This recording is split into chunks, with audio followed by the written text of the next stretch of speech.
Oga Sari and Oga Poche, una welcome. Thank you, my guy. Kobala. Oga Poche, that your game against Tottenham makes sense wella. Congratulations on top your victory. Thank you. Why you dey congratulate am on top match wey Tottenham sell give am?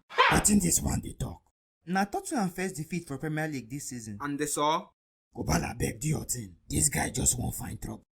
Okay, sir. For midweek, Manchester United lose to Copenhagen for Champions League. Oga Sari, for your mind, them still fit go Europa? I like that your question. At least all of us here know say them no dey reach knockout stage. Them no go even see Europa go. Europa na for teams wey lie. Man, you know they even try at all. Their fans now they put idle up before them come watch match.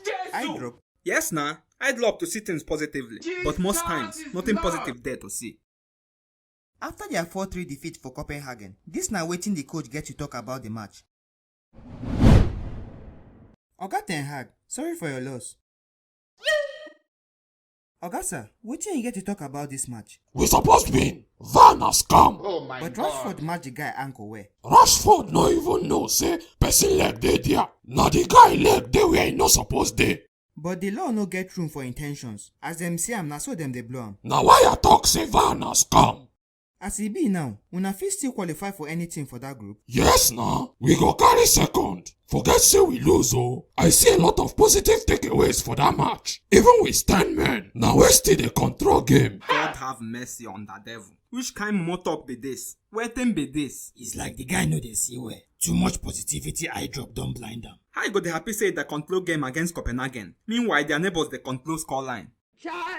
Speaking of their neighbors, Man City go waka go Stamford Bridge on Sunday. Oga Poche, how you want to welcome them? I know say we know they consistent. My squad still dey young and some of my top players still dey injured. But if you notice, we know they carry big teams joke. So wetin you dey try talk now? Them no face comot Stamford Bridge with my points. Your points? Which points? Where them write your name for the points? You will still get points to prove. In short, point of collection. Now only City will get a certain number of points which they already allocated to them. Maybe around 60 or 70 points. The rest, name them they fight for. I no one know wetin you dey talk. For that match, now me get all the 3 points. Waiting this one they talk. Not confuse optimism and momoism. Now two different things. Now the same thing them talk before I trash on beating Tottenham. Waiting you want use trash Man City.